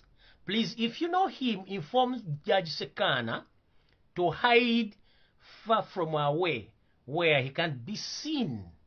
Wano wembagambidde yenna amanyi omulamuzi Sekana bambi mugambe swabba nti munnange yeetegereze gyali n'ebigere byatambula information emu ku bafulumidde mu meeting eno mu fresh news zembawa wano fresh message zembawa egambye nti man, if you know Judge Sekana, please inform him that they are planning to kill him, so inform him to hide. Ngenze mass. Fresh message regama. Dr. Rina Zedriga, they are planning to kill her. Dr. Rina Zedriga, amyuka Robert Chagulanyi Sseto mu mambuka ga Uganda, bapulaninga ne mujjawo. Ngenze mass. A hotel in Arua, where Bobby Wine was arrested, government is planning to take it, but through military or court. Let them know, please. So this message goes direct to the owner of that hotel in Arua, where Robert Chagulanyi Sentamu was arrested. Either you're a cousin or a member of that family, the state is planning to take over that business or that hotel through military or court. So please inform the family of the owner of that hotel where Robert Chagulanyi Sentamu was arrested during the Arua saga that soon or later the government is planning to take over the hotel and the land, including all the properties of the owner of that business. Another fresh news is the second meeting has been called off by AU officials in South Africa. Cause of Museveni refused to attend. A second meeting has been called off by AU, that is African Union officials in South Africa, because Yoseri Tibahabulwa Museveni refused to attend the meeting. Reason being, as we speak right now, Museveni, he fears to fly using aircraft or airplane. Nchidam. Museveni yayitid olukiiko olwabadde olwa African Union olwateekerekeddwa mu nsi ya South Africa lwayimiriziddwa olw'ensonga nti baayiseeyo Sseto Basirwa Mutale wa Kalekyezi okugenda mu lukiiko luno naye Museveni teyalabiseeko. Mu butalabiswako olukiiko luno ne baluggalawo. Kitegeeza ki? Mu information gye nnina enyimpiyimpi egamba nti Museveni atya okutambulira mu nnyonyi yonna mu bire byonna ewantu wonna. Kubanga akimanyi lweyagaliza muka kitalo Ttanyoko. Akimanyi nti ensi yonna yamugaanye si president wa Uganda. Ate akimanyi nti abamunoonya tebatudde. Ayinza okuba ali munyonyi omwaloota bamusindikira ekizuka n'aloota ng'era atuuse ewaabwe ekaganga. Gy'alowooza nti taagende jassa banne nti bo tebaagende oba ye taagende. Ngenze mu maaso. Tugenze mu maaso. Fresh news endaliriwet. Good morning, comrade. URA has already changed the system on the taxes. For example, if you're paying high taxes when you're buying kamonye, that is taxi, now when you want to sell it, you are again taxed as 18% of the sale price. Using the sale agreement, they have automated all the things in the system. Life is not easy here in Uganda. Things are not easy in Uganda. Business are down and everything and business, they are not as usual as we talk right now. Nkiddamu. Fresh News egambye nti oli otya comrade. Ekitongole ekisoloza ky'omusolo mu Uganda kitandise okukola enkyukakyuka mu nkola yakyo ey'emirimu. Gamba okulinnyisa emisolo mu kusasula emmotoka eziba ziyingira eggwanga. Katugambe nga zino emmotoka ezikolebwa mu by'obusuubuzi nga kamunye kye tuyita taxi. Ne bakugamba ne bwoba omaze ogigula ne bwoba omaze ogiyingiza mu Uganda ng'ogikuze, ate era bakutegeeza bataddemu enkola endala n'oba otunda emmotoka eyo era bakuteereddeko omusolo ebitundu 18 ku buli 100 ku ssente z'otunda emmotoka eyo ku ndagaano gy'okola, kubanga bw'oba otunda emmotoka eyo olina okuleeta kaadi y'emmotoka eyo. Kaadi y'emmotoka eyo olina okugenda mu poliisi okugiverifyinga ne mu URA okumanya ne nannyini mmotoka eyo. Katosobola kutunda mmotoka nga gw'ogiguzizza tamaze kuverifyinga kaadi y'emmotoka eri manya gaani era yasasula omusolo, era olina kuddayo kutegeeza URA nti emmotoka ngenda gitunda eve mu manya gange gende mu manya goono. Kati wano bakkwatira akawaayiro kano we kagamba. Ono n'aŋŋamba nti ebyensuubula ne bizinensi mu Uganda tezikyagenda bulungi era abasinga obungi tugenda zivaamu embeera etandise okutuzibuwalira. Ezo fresh news ngeze mu maaso.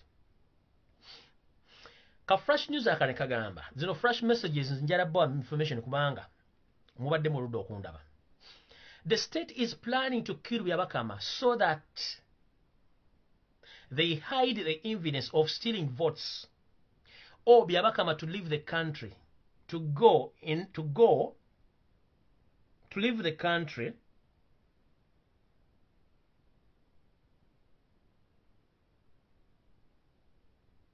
to hide from being questioned in the courts of law, where he got all the results. He announced that Yosef Tabasura, the son of Karekezi, he was the new elected leader of Uganda. Mukategedde. Kano ka fresh news kasoma kati.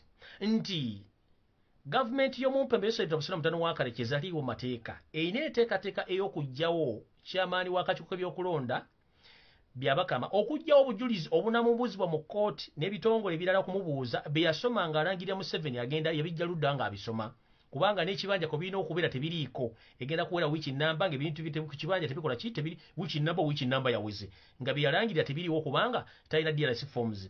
Oba bagenda muddusa afulume eggwanga bamukweke gye baana bamukwese nga tebasobola mufuna wonna waali. Ngenze mu maaso. Era messenger negamba nti gavumenti y'omumpembe Yosef Tabasula mutano wa Karekezi etandise okunoonyereza ku bitavu by'abasirikale abanene mu gavumenti, nga bwe bakusanga nti oli musirikale mu kitongole kyonna ng'oli munene naye ng'olina ssente ezisukka obumbi obubiri, ssente zino bagenda zikwata baziteeke ku nvumbo bazisibe, kubanga bakimanyi nti mugenda kuba abamu abatandika okusasulira ssente okuyeekera gavumenti y'omumpembe Yosef Tabasula mutano wa Karekezi. Those are fresh messages in English. The state started investigating the bank accounts of their own UPDF senior officers. Once they found more than 2 billion Ugandan shillings on their accounts, all that money is confiscated because the government is in fear that some of their officers, they're under investigations of promoting rebel groups and they want to unseat Yosef Tabasura, the son of Karekezi. Nekitegedde bulungi. Eyo fresh message egenze. Ngenze mass. So after those officers get to know the information about the state investigating about their accounts in different banks, even the officers, they've started changing their names in those accounts so that they prevent the government from confiscating their money on those accounts. So now all military officers, mainly the one on high ranks, they are in fear of being imprisoned and their money being confiscated on accounts. aha ngenze maaso kati kano ka flash message nakabagambye naye sigenda kwogera mbagambye abanyolo mugende eno flash message nje bagaye bugambi abanyolo mugende munoonye kabaka wammwe gyali gano kangeesigalize mugende munoonye kabaka wammwe gyali ow'abanyolo awo sigenda kusukkawo kukabanyolo e flash message kanji baleke nagibagambye dda sigenda jjongerako bwemba jjongerako nja kumala kutumira drones zikomewo zimpe information ndala kwata kuno ku nsonga eno ndyoke nzije ndooza mumpulidde bulungi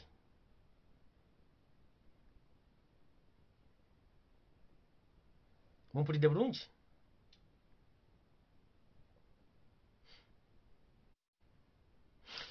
akala kaakano manyi saime Bakama owulira kagamba wait kati please if it is possible ask the EC boss or the chairman of the Electoral Commission as to why they have not displayed all the results after announcing the winner of the campaigns. It is now a week after the polls because NUP can use it as an evidence demanding results.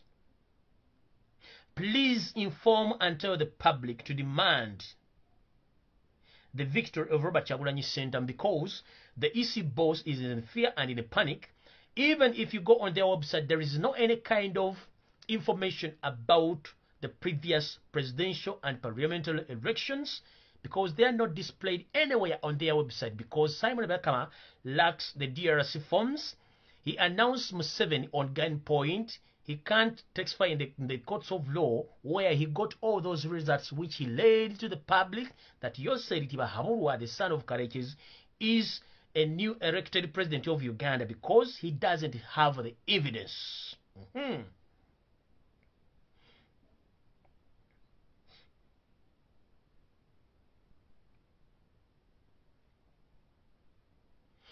EC boss has to give all forms of DRC forms from all the polling stations to every district level or county-wide. But Samuel Bakama doesn't have even a single DRC form. And that's the reason as to why all state operatives, they're looking for DRC forms for NUP as to destroy the evidence that Museveni won the elections while he lost completely. Because if you can ask Samuel Bakama all the DRC forms of the previous elections, this indicates that if you count all the DRC forms which were properly arranged by you vote, Museveni didn't even get 25% of the vote. So ask Samuel Bakama, where did he got the results which he led to the public? Eyo last information. Mpozi nga maliriza njala kubategeeza mwenna nti bannange mubeere curious nnyo ebikolwa ebikoleddwa omumpe beeseta abasirwa n'ebyokwerinda okuba nti baplantinze emirambo Albert Kyagulanyi Ssentamu n'emmundu era nga muganda ffe Selector Devi zembuyaga ezikunta yoseta abasirwa mutano wa Karekezi ne banne bamuse era nga kiga bamuzisse mu bitooke bya Albert Kyagulanyi Ssentamu n'emirambo ebiri emirala gy'emirambo esatu era ne bateekamu n'emmundu mu maka ga Kyagulanyi.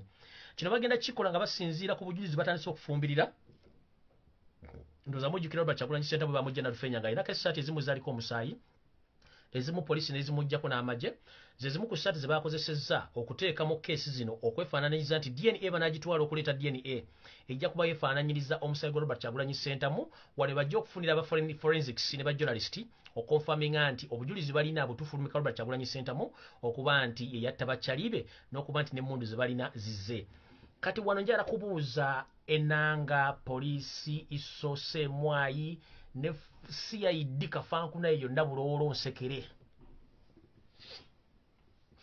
njala babuuzaamu intelligence mwagisomerawa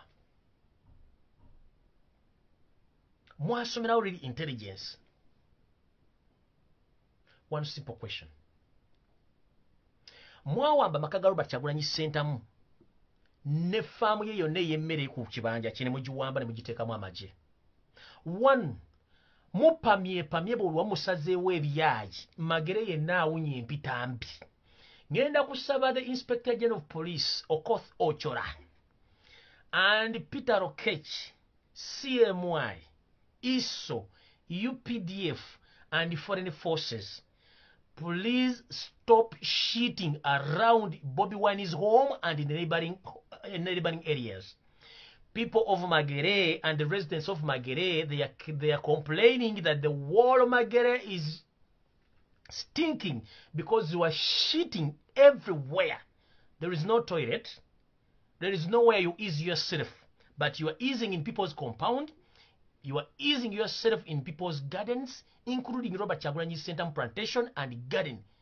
The wall of Magere is stinking of your shit, please. Peter Orkech, the Deputy Inspector General of Police.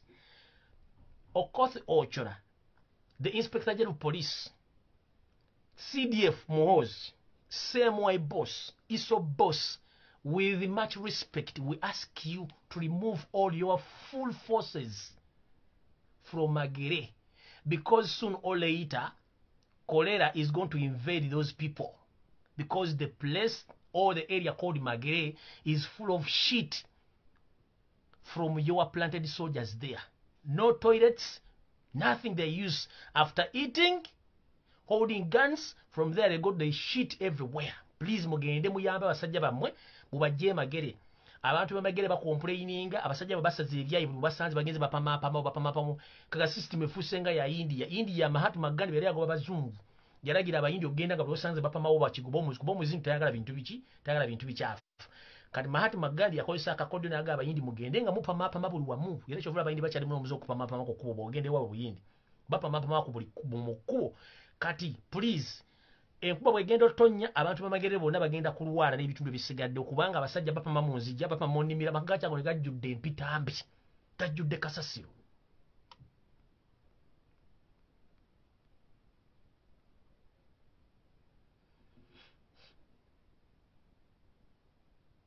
Mukwata abasajja bammwe bebapamanga obusaanyi bapama jukira bali akawunga na bijanja birimu kawunkumi bapama empitambi ebyaye ebiwunya. Musajja Robert Chagulanyi Center mwali mukalina ne ensemu wungirire efuse ekizibu baneiba bemage bagakiki ne kyatujiriza balina amafumbe gapama buli wamu bali ebijanja ebifu bali akawunga akaweddeko bebagene bali amaja amafumbe ne bali ebikomando ebijanja. Abasajja bapama balinga obusaanyi omuntu utukira okupama mu famu y'omuntu binawunya ekyalo kiramba kyo ne empitambi neewunya kitegeeza abasajja bali muzibu. Era bantegeeza mbagambe CDF w'amajje David Muhoozi mugende mujja bajega mu Kyagula basajja bapama mugende mujja bambega mu Kyagula batufukidde ekizibu bapamye Magere yenna awunya bapye myeyo neyo yona ku mbuzi bapame eyo banna Uganda tebakyayine basiza ne botekako fani njiyo neewunya mpitambi byayi byerere mugende mujje obusaanyi bwa mu compound y'omusajja. Nora tuwali toilet, tuwali mobile toilet, tuwali wadde kimu. Mwaleka abasajja bali mu kujja bali amajji bali afere bali ebikimbujjo bali mu kupama balinga obusaanyi.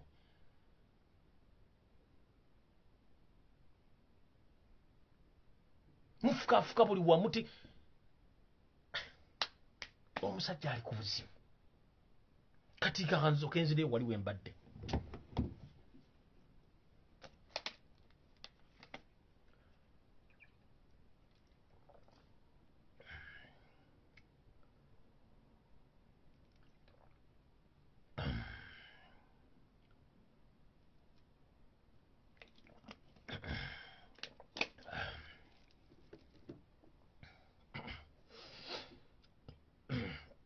Okay.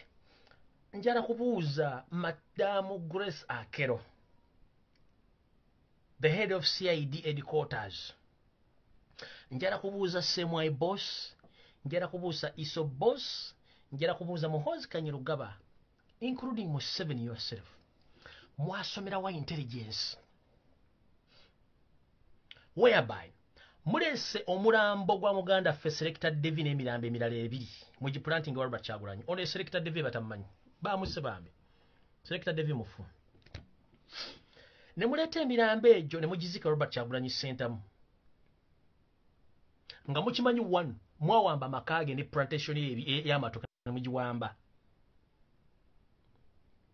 kyo kitaddawo ne muleeta emmundu muzizike Robert Kyagulanyi Ssentamu mu kimanyi Robert Kyagulanyi Ssentamu talina adde emmundu ne mwaliwo mwamusibako emmundu nakyo ne kigaana ne muddira muleeta emirambo Selector David mwamubba omutwe ne mugwasa mwamubba ekigala ky'emmundu n'afa mwali mumutwale n'afa ne mugjamu n'amaaso ne mugasokoolamu omulambo ogufudde nga gulimu amaaso gulabika n'omulambo ogutali mu maaso gulabika 1 point ekyokubiri oddira otya olugoye lwewajja ku Robert Kyagulanyi Ssentamu ng'avudde mu Nalufenya ali mu kkooti n'olumuggyako olw'okuba lwaliko omusaayi n'olutwala nga mumulina kye mupulaninga mu maaso kitya mussa Selector David ne banne mubaziise wa Robert Kyagulanyi Ssentamu mu bitooke ne muddira olugoye luli ne muluteeka mu koffini ya Selector David oba ne musalaza ne musula ku mirambo gino emirala ebiri mulyoke muyite kampuni zammwe ez'amawulire ne ba international journalist ne muyite ne forensics team bajje bamuziikula emirambo egyo naye nga engozi za Robert Kyagulanyi Ssentamu ziziise mu ntaana ezo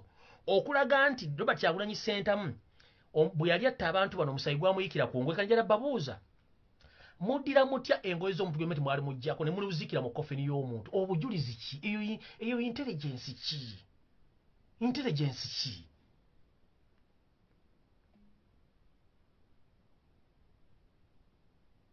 eyo intelligence ki mumulooze mu Robert Kyagulanyi Ssentamu bwe yatta abantu bano omusayi gwamuyikira ze zino essaati kubanga mukimanyi omusayi ne baguba gukaze bwe bagutwala mu laboratories basobola ogutuntralizinga DNA y'omuntu n'efuluma nanyini musaayi ogwo kati mwe mulwagala kulozesa ensi nti kubanze nze njuwa omunnyo mubata kati bino mbiyiye mugende baboyi mugende muziikula emirambo gyammwe n'emmundu zammwe munonye mugiteeka nkiddamu iso seemwayi poliisi n'ebitongole byo ebyekisiro bitumbavu mugende muziikula emirambo gyammwe giri egi esatu gye mutadde wa Robert Kyagulanyi Ssentamu mugende muziikule emmundu zammwe muzitwale nga nina bugisi mufungize ebyo bibuuziboozi bimwakola nga myaka gy'ekinaana ne mu myaka gy'ekyenda nga mufuleminga abantu Robert Kyagulanyi Ssentamu temugenda mufuleminga ebibuuziboozi bya kisiru mwaddide olugero lwe ne mululeeta mulugase ku mirambo giri mbu DNA eveeyo mbu yali mukweta bamukutta abantu bali muzisa ate nga mwatta Selector David mwamutta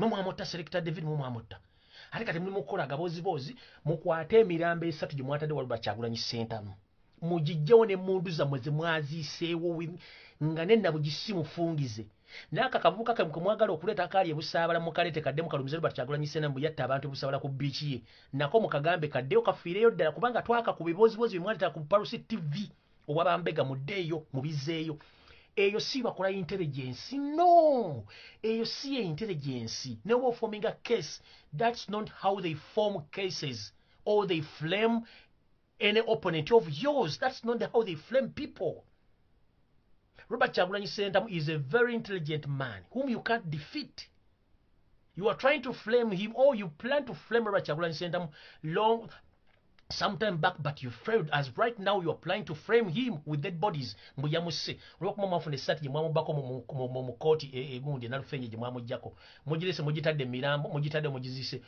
nkimanyi mulaba essaawa zino mukwate emirambo gyammwe gye mwatadde wa Robert Kyagulanyi Ssentamu mugiri esatu n'ogwokuna guyinza okuba guli mu compound wano wansi mu bitooke gyesembera mugjawo emirambo gyammwe emmundu zammwe muzitwale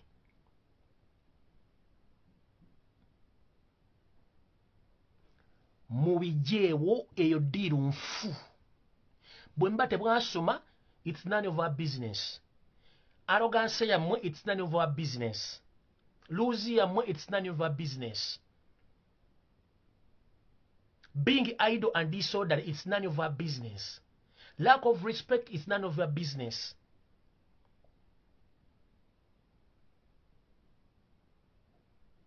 for us we are ready to claim our victory imukuli byekisiru mukwate emirambo gya mwena esatu giri mu bitooke bya Kyagulanyi Ssentamu manju ku saidi y'ekibira eri gye mwagistadde kubanga mwateka amagye gabadde gakuumawo olaalongo ogumu muyina guplantinga wano mu compound n'emmundu era mwazitaddewo ne coffin mwazireete nino tundabana kugamba n'olaba akakolwa nkazanyira mu musiri ogwateganya nnyini gwo yino kajjagalaza obugulu awo mukafeero yagaa nti amagezi gaba ga mutwe so si mugejjo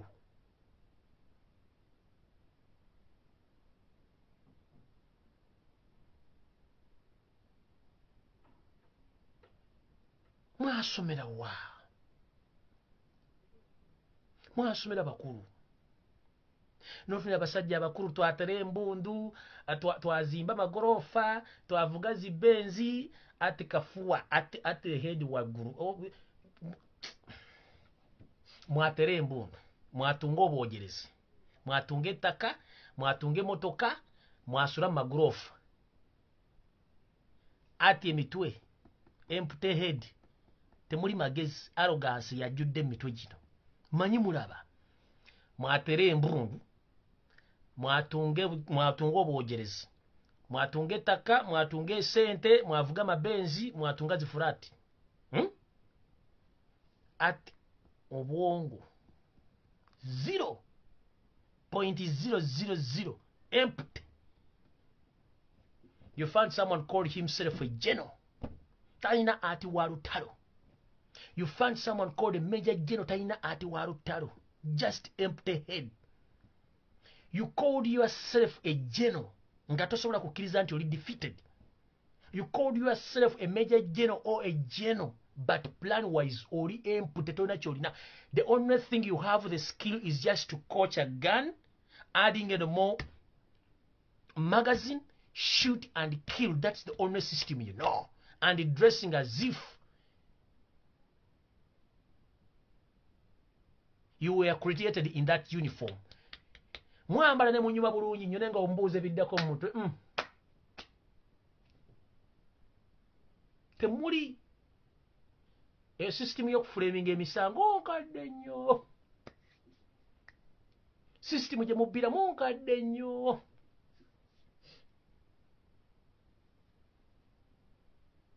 Byonna emulina bikadde nnyo. Bifu.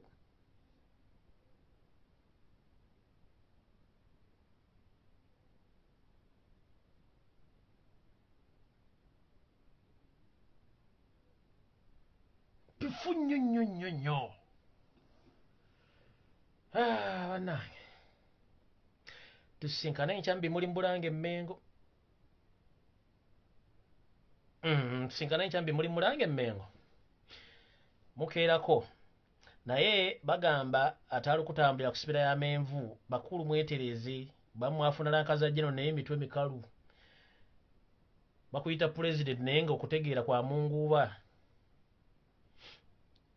Ne fresh kid akusinga amagezi bakuyita general. Mwine ekintu kimu kye mmanyi kugula motoka mpenkoni mutambula na miggo mentality yente ekyabali mu kwata emiggo nobala era if you want to differentiate these people don't waste your time. Figures awe balinga nsawo za pambe ziweddemu eziyisemu amazi tezitera ziri obweziti awala balina hips abasajja abakulu balina hips aba CDF alinga oba mukazi wa musajja I don't know tula salimu salalinga ensawo ya pamba eri wansi tunuliro no tabasira ntano wakale kyeruto mulinga ntumu ya kasasiro jangola bano jenisa amagulu gamulinga ga ice cream ayisemu omusana gayika ali otategerekeka katono pressure zimuli mbuli maawa tategereka pressure zimbanga vaako takiriza bobasanga bayimiridde akutta omuggo era omanya nti beebo bajetekeno mu kabina nayimirira nga ayina omuggo bikin muline emundu ate mutambula n'omuggo. What's the difference between omulalo n'omusirikale? Kubanga mulina mentalism ya kaulism. Mulina mentalism ya kaulism nti mwenena abantu mbayita ati kwata miggo. Ili abazungu baje bagamba why there is people holding sticks. So you need to explain much more to inform those whites why these people are holding sticks while they have guns. It takes time to explain for the white man to explain to him why is it that all these soldiers they hold sticks while they have guns. So you need to explain to them that these people they just came into power by luck. They know nothing in management. Nothing.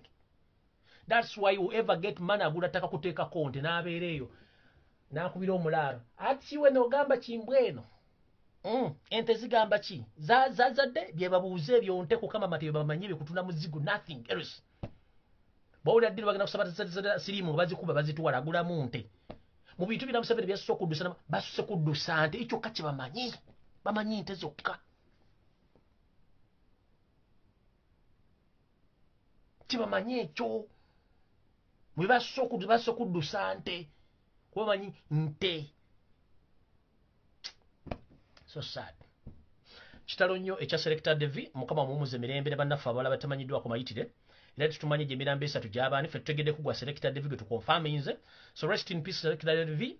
We meet again in internal peace because it's just a matter of time. The difference is time. But whoever behind this assassination and kidnapping all Ugandans, you'll pay. And time is coming. May God bless Ugandans.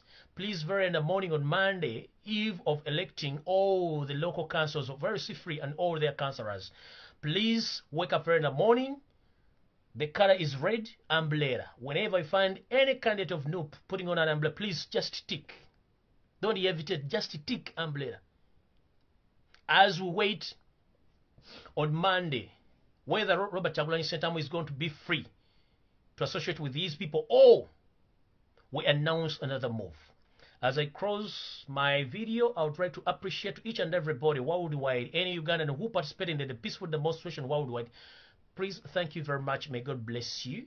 Mukama bakumira takumira mpeera tusinkana olunaku lw'enkya mu Bulange Mmengo mu programu y'ebimuli naye nga nfundikira mwenna abanyolo mugende munoonya kabaka wammwe gy'ali. Mbabuulidde nze siri mubi siri musezi, mbabuulira ekituufu mugende munoonye. Okitegedde? Bambi mweraba. Mukama bakuume.